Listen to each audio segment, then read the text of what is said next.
Hi friends. मैं आज आपके लिए लेके आया हूँ चैप्टर नंबर 5। मतलब चैप्टर नंबर 5 जो है स्ट्रेंथ ऑफ मटेरियल का chapter number 5, that is a torsion. तो ये जो टॉर्शन चैप्टर है एमएसबीटी के करिकुलम में इस चैप्टर को 8 मार्क का वेटेज है। लेकिन ये चैप्टर आपको पूछा जाएगा करीबन 12 मार्क के लिए आपको ये चैप्टर पूछा जाएगा। तो 12 मार्क के लिए हमको क्या क्या आ सकता है, तो वो सारे क्वेश्चंस आज हम यहाँ पे देखने वाले हैं। तो इन सारे क्वेश्चंस में ये जो क्वेश्चंस मैंने लिए हैं ये सारे क्वेश्चंस मैंने एमएसपीटी के लास्ट 5 क्वेश्चन पेपर जो आए थे तो उनमें से ये सारे क्वेश्चंस मैंने लिए हैं और उसके आंसर भी मॉडल सॉल्यूशन में से लिया है। So without wasting a time let's start our video. मैं professor VM Kulkarni from Guru Gobind Singh polytechnic Nashik. मैंने मेरे इससे पहले स्ट्रेंथ ऑफ मटेरियल के 6 वीडियोस डाले हैं। ये अगला वीडियो है, next video for the chapter torsion. और ये सारे वीडियोस का आप यूज कर सकते हैं आपके स्टडी के लिए, क्योंकि मैंने सारे इंपॉर्टेंट क्वेश्चंस इसमें डाले हैं, सारे इंपॉर्टेंट आंसर इसके अंदर मैंने वीडियोस के अंदर डाले हैं। तो आप सिर्फ वीडियोस का भी स्टडी करेंगे तो भी आप इजीली इसको पास कर सकेंगे, लेकिन आपको न्यूमेरिकल्स का प्रैक्टिस करना काफी जरूरी है। ओके। इसके बाद मैं एक लास्ट वीडियो डालने वाला हूँ, लास्ट चैप्टर का वीडियो डालने वाला हूँ, और उसके बाद में मैं गेसिंग क्वेश्चन पेपर में डालने वाला हूँ। तो गेसिंग क्वेश्चन पेपर में स्ट्रेंथ ऑफ मटेरियल का डालने वाला हूँ, और मैकेनिक्स इंजीनियरिंग मैकेनिक्स जो है तो उसका मैं गेसिंग पेपर क्वेश्चन पेपर डालने वाला हूँ। तो ये सारे क्वेश्चंस हैं, ये सारे क्वेश्चंस मैंने क्वेश्चन पेपर में से लिए हैं। सो डायरेक्टली हम सॉल्यूशन से स्टार्ट करेंगे। 2 मार्क के लिए कौन से क्वेश्चन आ सकते हैं, 4 के लिए कौन से आ सकते हैं, और 6 के लिए कौन से आ सकते हैं। तो सबसे पहला वाला क्वेश्चन है, right the equation of polar modulus for hollow shaft, state the state assumptions made in theory of pure torsion. Just wait. Okay. Write the equation for polar modulus. तो पोलर मॉड्यूलस का equation क्या है? Polar modulus denote करते हैं हम यहाँ पे z से डिनोट करते हैं। तो इसका इक्वेशन आता है हॉलो शाफ्ट के लिए π/16 into capital D raise to 4 minus small d raise to 4 in divided by capital D। तो ये इसका इक्वेशन आता है। z यानी polar modulus of shaft, capital D यानी एक्सटर्नल डायमीटर, स्मॉल d यानी इंटरनल डायमीटर। ओके। इसके बाद हमको क्या पूछा है, state the assumptions made in the theory of pure torsion. तो एजम्पशन जो है प्योर टॉर्शन के वो है, तो उसमें देखो 5 एजम्पशंस रहते हैं, वो कॉमन एजम्पशन। तो ये आपको 100% पूछे जाता है क्वेश्चन। तो कौन से एजम्पशंस है? Shaft must be straight and shaft having a uniform cross section through out the length. Next आता है, the shear stress induced in the shaft should not exceed the elastic limit. Twist along the shaft is uniform. The material of shaft is homogeneous and isotropic. The transverse sections which were plane before application of a torque remain plane even after the application of the torque. तो ये सारे assumptions है। ये assumption जब fulfill होते तभी हम torsion का theory उसके ऊपर apply कर सकते हैं। अभी हम न्यूमेरिकल्स स्टार्ट करेंगे। न्यूमेरिकल्स में देखो क्या है, hollow shaft of diameter ratio 3/5 is required to transmit a maximum torque of 61.5 kilonewton into meter. The shear stress is not exceed 63 megapascal and twist in a length of 3 meter is not to exceed 1.4 degree. Calculate the minimum external diameter satisfying this condition. Take capital G means modulus of rigidity 84 GPa। तो सबसे पहले आप given data समझ लीजिए कि hollow shaft है, मतलब 2 diameter है, कैपिटल डी और स्मॉल डी, इन दोनों का रेशो आपको दिया है 3/5 का रेशो दिया है। तो ये रेशो कैसा है, तो देखो सॉल्यूशन देख लीजिए यहाँ पे। तो सॉल्यूशन में small D is equal to 3/5 into capital D. तो small D upon capital D is equal to 3/5 ऐसा रेशो था, तो कैपिटल डी हमने इस साइड में भेज दिया। तो ये क्या होगा, 3/5 का अगर हम कैलकुलेशन करेंगे 0.6 आएगा।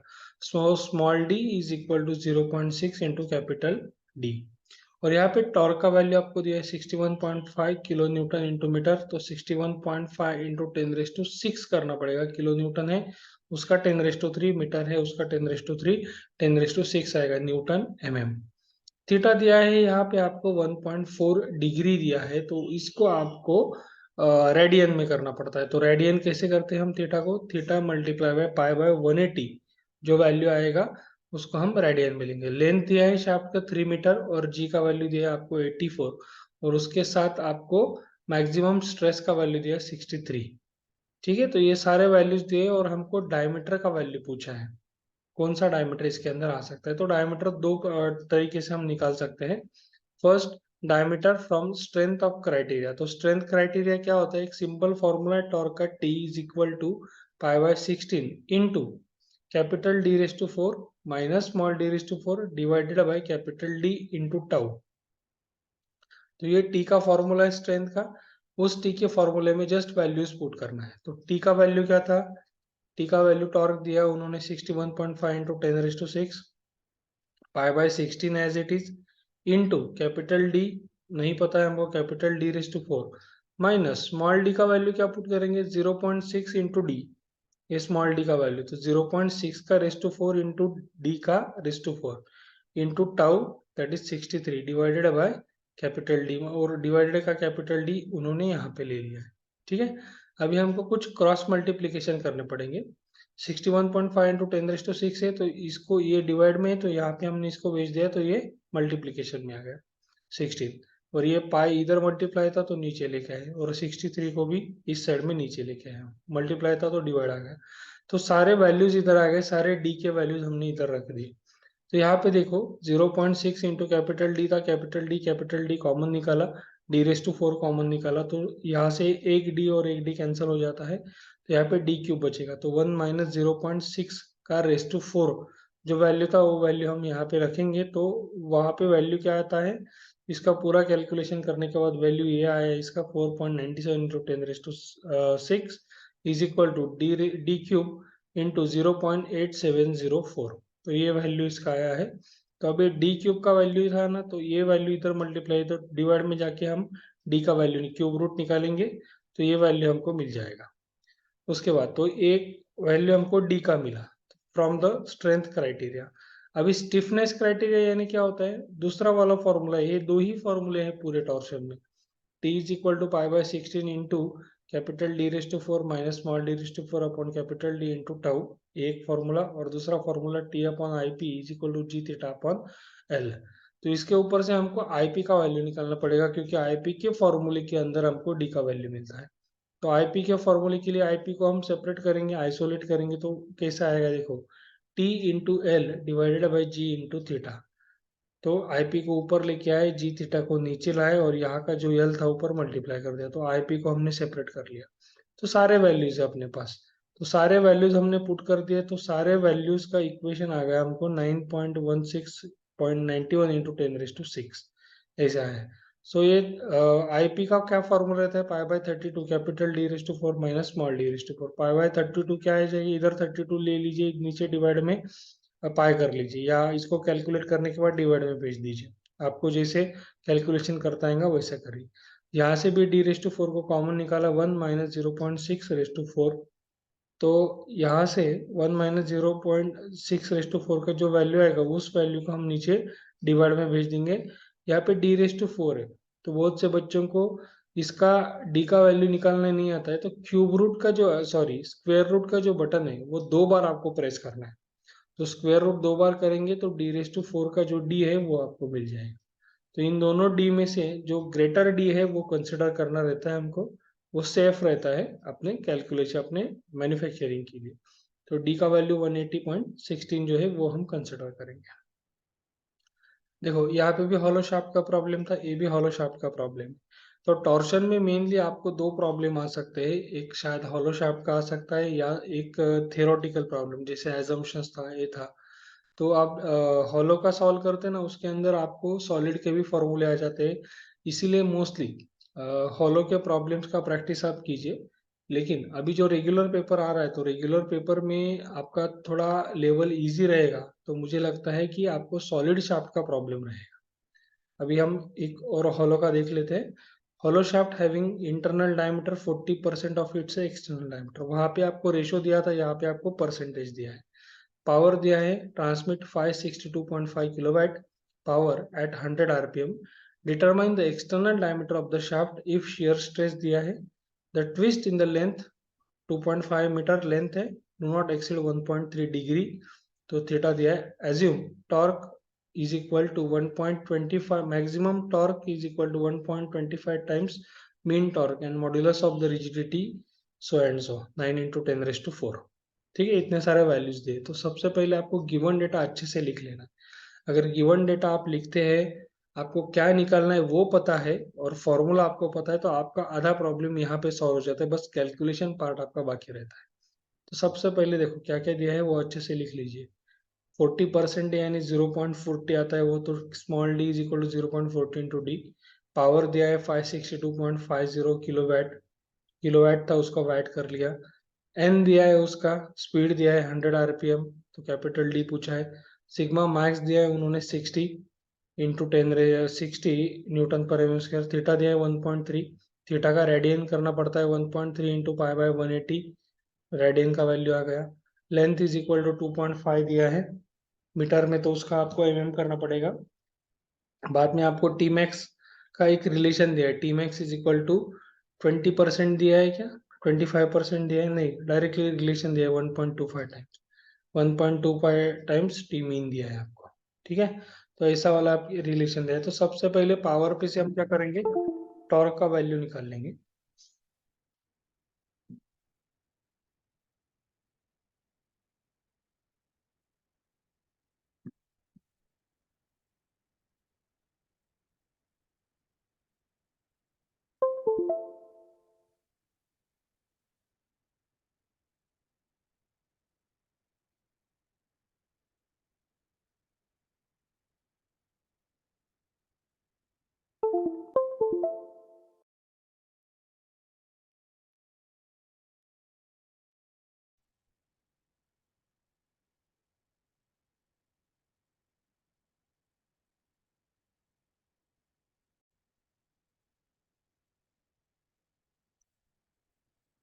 Let's continue with our last problem.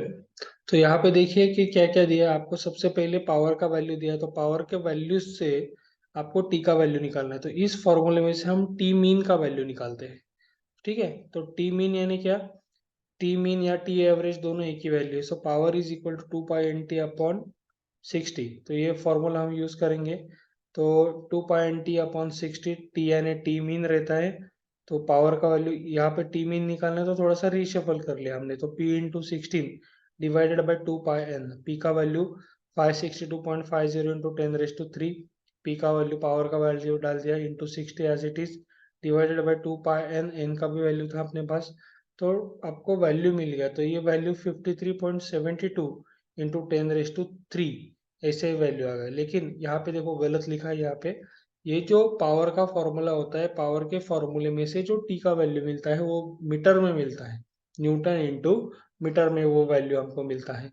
तो यहाँ पे 10 रेज टू 3 है. यहाँ पे हम फिर से एक बार इसको 10 रेज टू 3 से मल्टीप्लाई करके 10 रेज टू 6 करेंगे, और यहाँ पे हमको टी का वैल्यू मिलेगा 53.72 इंटू 10 raise to 6 newton into M. ठीक है, ये बात आप ध्यान में रखिए. पावर पे से जो टी आता है वो न्यूटन इंटू मीटर में ही आता है, उसको 10 रेज टू 3 से मल्टीप्लाई आपको करना ही है. बाद में टी मैक्स, तो रिलेशन क्या दिया था, 1.25 इंटू टी मीन दिया था, 1.25 इंटू टी मीन का वैल्यू. तो आपको यहाँ पे टी मैक्स मिल गया. तो जैसे टी मैक्स आपको मिलता है, आप क्या करेंगे, एक टी का जो फॉर्मूला है, टी का फॉर्मूला हम यूज करके यहाँ से आपको डायमीटर का वैल्यू फाइंड आउट करना है. तो देखो फॉर्मूला कैसा है, T upon I P is equal to, T upon I P is equal to sigma S upon R. Sigma S upon R is equal to, यहाँ पे टी का वैल्यू क्या पुट करेंगे, 67.15 इंटू 10 रेज टू 3. सिग्मा एस का value 60 दिया है उन्होंने. आर यानी क्या, capital D upon 2. Capital D upon 2 यानी कि 0.5 इंटू डी, ये भी आप लिख सकते हो उसके अंदर. बाद में आईपी का क्या है formula, 5/32 capital D raise to 4 minus small D raise to 4. और आई जो है, तो इसका पूरा कैलकुलेशन करने के बाद जो वैल्यू मिलता है 0.096 इंटू डी रेस टू 4. सारे वैल्यूज पुट करने के बाद यहाँ पे जो हमने रिलेशन था वो रिलेशन पुट करने के बाद हमको आईपी का ये वैल्यू मिलता है. ठीक है। तो ये पूरे वैल्यूज जो थे ये हमने फॉर्मूलाज में पुट कर दिए। फॉर्मूलाज में पुट करने के बाद यहाँ पे हमने कैलकुलेशन किया। कैलकुलेशन करने के बाद हमको रिलेशन मिला D cube is equal to this one 67.50 into 10⁻³ 6 divided by 0.096 into 60 into 2। Okay, तो ये कैसे किया था, डी को ऊपर भेज दिया, सॉरी d⁻⁴ को ऊपर भेज दिया और 60 इंटू 2 को नीचे भेज दिया। ऐसे करने के बाद आपको ये डी क्यूब का वैल्यू मिला। यहाँ से डी और यहाँ से डी कैंसिल हो जाता है, तो क्यूब का हमने क्यूब रूट निकाला तो डी का वैल्यू मिल गया 179.97 से 180 mm। इतना वैल्यू इसका मिल गया हमको। बाद में सेकंड इसमें हम क्या करेंगे,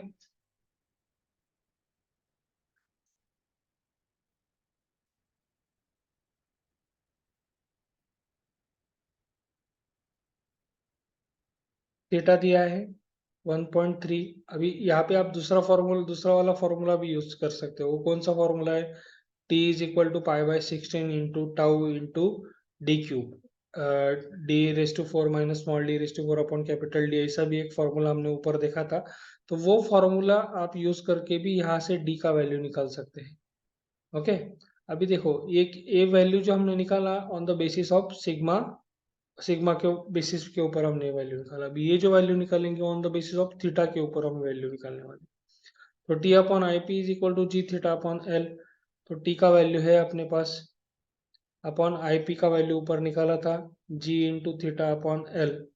ठीक है, तो ये सारे वैल्यूज पुट करने के बाद हमको डी का वैल्यू का कितना मिला यहाँ से 167.77। और हम क्या करेंगे, जो मैक्सिमम डायमीटर है वो डायमीटर हम कंसिडर करते, तो इन दोनों डायमीटर में से 179 मैक्सिमम था, तो उसको हमने से 180 बोला, राउंड अप किया उसको, और डी का वैल्यू हमने यहाँ पे लिया 180 mm। और small D is equal to 0.5 D था, तो हमने डी इज इक्वल टू 72, 0.5 ने कुछ तो भी इसका रिलेशन दिया था, उस रिलेशन में डाल के स्मॉल डी का वैल्यू हमने फाइंड आउट किया। तो ऐसे ये प्रॉब्लम होते हैं टॉर्शन के। आपको यही प्रॉब्लम करने हैं, straight twisting moment and right the SI unit, 2 mark के लिए पूछा जा सकता है। तो ट्विस्टिंग मोमेंट क्या है, the moment which is adopted, sorry, the moment which is applied in the plane perpendicular to the axis of the shaft is called as the twisting moment, or a moment produced due to the tangential force about the axis of rotation of shaft is called as the twisting moment। आपको जो अच्छा लगे वो definition आप लिख सकते हैं twisting moment का, और उसका जो यूनिट है वो यूनिट आता है न्यूटन इंटू mm। बाद में आता है, क्वेश्चन है बाद में, find the power that can be transmitted by the shaft 40 mm diameter rotating at a 200 rpm if the maximum shear stress is not to exceed 85 megapascal. तो ऐसा एक सिंपल प्रॉब्लम है, ये हॉलो का नहीं सॉलिड का प्रॉब्लम है। तो इस बार आपको सॉलिड का ही आएगा, और शायद उसके अंदर आपको परसेंटेज का जो प्रॉब्लम है वो आपको आ सकता है। तो सॉलिड शाफ्ट, डायमीटर दिया है 40 mm, स्पीड दिया है उसका 200 rpm, मैक्सिमम शियर स्ट्रेस दिया है, क्यू का वैल्यू दिया है। सिंपल फॉर्मूला आपको यूज करके क्या फाइंड पावर करना है। तो पावर का क्या क्या करते हैं हम, power is equal to 2.t upon 60 करते हैं। 2.t यानी क्या, हमको टी फाइंड आउट करना पड़ेगा। तो टी कहाँ से मिलेगा हमको, टी फाइंड आउट करने के लिए T is equal to π/16 into tau into D cube, वो भी कर सकते हैं क्योंकि डायमीटर वगैरह सब कुछ है, वहां से आपको टी का वैल्यू मिल जाएगा। वो टी का वैल्यू आप यूज करके डायरेक्टली आप क्या करेंगे, पावर का फॉर्मूला यूज कर सकते हैं। यहाँ पे जो एक कैलकुलेशन दिया है ये थोड़ा सा मॉडल आंसर में थोड़ा लेंदी कैलकुलेशन दिया है, आप डायरेक्टली यूज कर सकते हैं T is equal to π/16 into tau into D cube. ये यूज करके आप टी का वैल्यू निकालिए, डायरेक्ट वैल्यू इसमें पुट कीजिए, आपको पावर का वैल्यू मिल जाएगा। अगला वाला क्वेश्चन है determine the diameter of the solid shaft. देखो हर एक इसमें हम क्या फाइंड आउट कर रहे हैं, एक तो डायमीटर एक तो पावर, ये दोनों ही चीजें हम फाइंड कर रहे हैं, और फॉर्मूले दोनों के लिए सेम है। तो प्रॉब्लम देखिए अगला वाला कैसे दिया है, 90 किलोवाट 160 rpm दिया है, and length of the shaft if the twist must not exceed 1 degree over the entire length, length नहीं दिया है शायद। The maximum shear stress is limited 60 newton per mm square, maximum shear stress दिया, modulus of rigidity G दिया है 8 इंटू 10⁻⁴ newton per mm square. Okay, तो सबसे पहले गिवन लिख लीजिए आप, power is equal to 90 kilowatt है, उसका ऐड कर लीजिए। n is equal to 160 RPM है, Q max is equal to 60 है, जी का वैल्यू दिया है, थीटा का वैल्यू 1 डिग्री था, उसको रेडियन कर लिया by multiplying pi by 180। So power का फॉर्मूला यूज करना है, power is equal to 2.60। Power इज पता है हमको, यहाँ से टी एवरेज मिल जाएगा, टी एवरेज या टी मीन आप बोल सकते हैं। जो वैल्यूज आता है इस फॉर्मूले में से वो किस में आता है, मैंने पहले भी बोला था, न्यूटन इंटू मीटर में आता है। उसको हमको क्या करना है, न्यूटन इंटू एम करना है। ठीक है, तो ये टी का वैल्यू मिल गया। स्टूडेंट में assume T max is equal to T average, तो हमने क्या किया, टी मैक्स और टी एवरेज एक ही है, इसे एज्यूम कर लिया, तो यहाँ से हमको वही वैल्यू मिला। तो ये क्यों एज्यूम करना है, क्योंकि अगला वाला जो फॉर्मूला हम यूज कर रहे हैं तो उसके अंदर जो टी यूज करते हैं वो टी मैक्स यूज करते हैं। ओके, तो आप यहाँ पे मैंने फिर से बताया कि आप यहाँ पे t is equal to pi by 16 into tau into D cube, simple formula है वो, आप इसमें यूज कर सकते हैं, नहीं तो आप इसको भी यूज कर सकते हैं। इसका पूरा कैलकुलेशन करने के बाद वही वैल्यू आएगा, t upon I P. T का वैल्यू निकाला है ऊपर, अपॉन आई पी का क्या वैल्यू था, pi by 32 into D raise to 4, ये वैल्यू था आई पी का, फॉर्मूला था, is equal to Q max 60 upon D.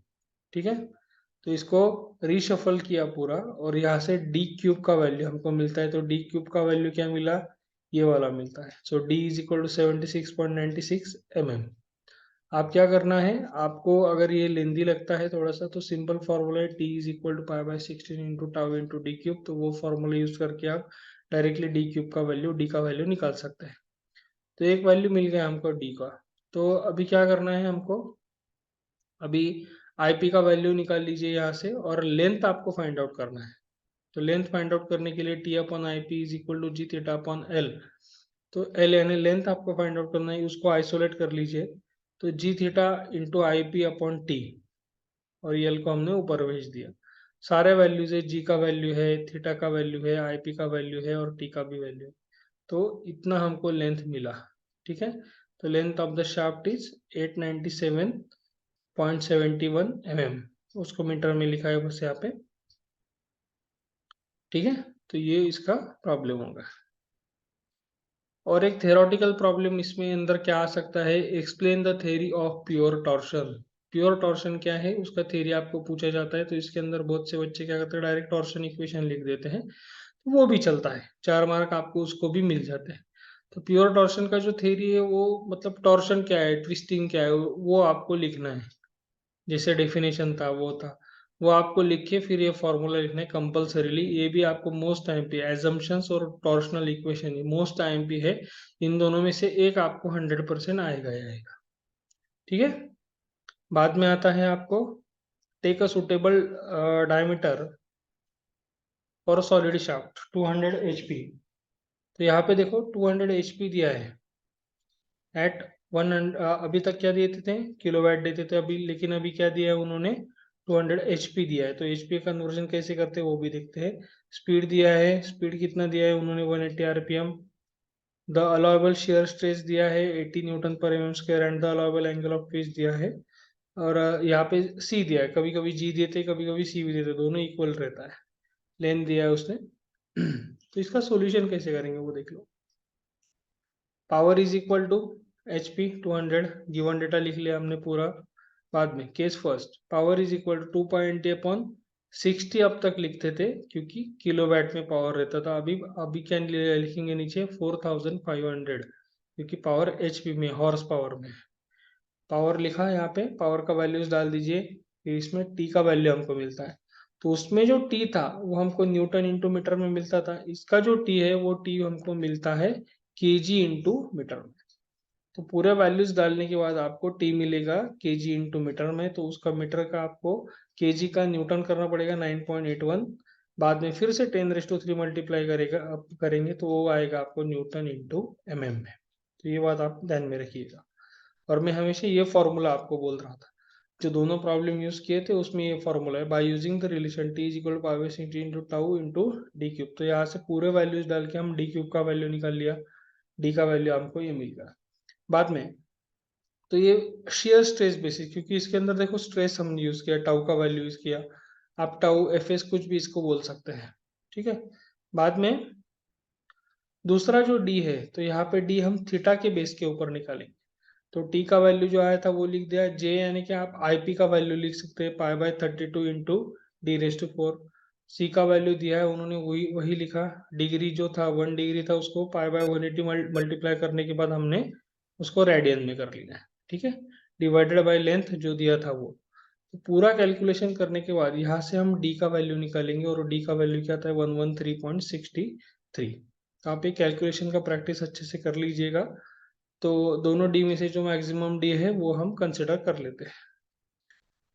Calculate the power of shaft 30 mm diameter can transmit a speed of 200 rpm if the permissible shear stress is 120, maximum torque 30% more than the average torque। तो मैं ये problem आपको बोल रहा था, अगर आपको आएंगे इस बार प्रॉब्लम तो सॉलिड शाफ्ट का आएगा, और यही पैटर्न में आपको प्रॉब्लम आएंगे, इसके अलावा बाहर के प्रॉब्लम आएंगे नहीं आपको, और बस इसका वैल्यूज आपको अलग अलग रहेगा, ये बात आप ध्यान में रख लीजिए।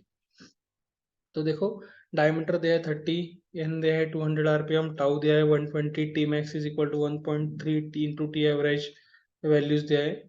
तो एक रिलेशन हमने यूज किया, T upon I P is equal to tau upon R, ये रिलेशन हमने यूज किया। इस रिलेशन को यूज करने के बाद हमने किसका वैल्यू निकाला है, टी मैक्स का, मतलब यही वो वाला फॉर्मूला जो मैं आपको हमेशा बोलता हूँ, T is equal to π/16 D cube into tau. Directly formula लिखते तो भी चलता है, इतना करने की जरूरत नहीं रहती। फॉर्मूला लिखिए, फॉर्मूला लिखने के बाद डायरेक्टली हमको किसका वैल्यू मिल जाएगा, डी का वैल्यू, सॉरी टी मैक्स का वैल्यू हमको मिल जाएगा, ठीक है। तो टी एवरेज और टी मैक्स का रिलेशन क्या दिया था, ये वाला रिलेशन दिया था। तो टी एवरेज का वैल्यू हम निकालेंगे, T max is equal T max divided by 1.3, इसको 1.3 से डिवाइड कर देंगे, टी एवरेज का वैल्यू मिलेगा। जैसे टी एवरेज मिलता है तो पावर का फॉर्मूले में हमको टी एवरेज डालना पड़ता है। तो 2πn T average upon 60, 2πn सारे वैल्यूज है, अपॉन 60 कर दिया हमने, तो हमको यहाँ से पावर का वैल्यू मिलेगा, ठीक है। तो इसमें वो दोनों फॉर्मूले आपको यूज करने हैं। तो ये हो गया। बाद में यही state the equation of A torsion, torsion का इक्वेशन जो पहले हमने डिस्कस किया वही, और उसके साथ एक प्रॉब्लम भी आपको दिया है। तो ऐसा भी आपको अभी आ सकता है सिंपल प्रॉब्लम में, लेकिन उसको टॉर्क के इक्वेशन के साथ पूछा है। तो गिवन देख लीजिए, डायमीटर था उसका 50, एन दिया है 100 आरपीएम, क्यू मैक्स का वैल्यू है, टॉर्क का वैल्यू है। तो यहाँ से टी का फॉर्मूला वही लिखेंगे, π/16 into tau into D cube का फॉर्मूला लिखेंगे, उसमें सारे वैल्यूज पुट अप करेंगे, फिर आपको डायरेक्टली टी का एक सिंपल प्रॉब्लम आपको दिया था। तो ये सारे प्रॉब्लम है, सारे वैरायटी के जो प्रॉब्लम है वो मैंने यहाँ पे आपको वीडियो के अंदर बताए हैं। तो आपको इसी पैटर्न में प्रॉब्लम आएंगे, तो आपने बस इतना भी स्टडी किया तो भी आपको चलेगा। अगर आपको इसका पीडीएफ चाहिए तो मुझे कमेंट में आपका मेल आईडी भेज दीजिए, मैं आपको इसका पीडीएफ भेज दूंगा। आप बस इसका ही प्रैक्टिस कीजिए तो भी आपको टॉर्शन के 12 मार्क्स इसके अंदर से ही आएंगे ही आएंगे। Okay, thank you for watching my videos. Like कीजिए, शेयर कीजिए, सब्सक्राइब कीजिए। आपका जब आप जितना सब्सक्रिप्शन आपका बढ़ता है, आप देते हैं मुझे सब्सक्रिप्शन, तो मुझे मोटिवेशन मिलता है कि मैं और आपके लिए इजी से इजी वीडियो में आपके लिए लेके आओ। So thank you very much for watching my videos, thank you very much. Please like share and subscribe my videos.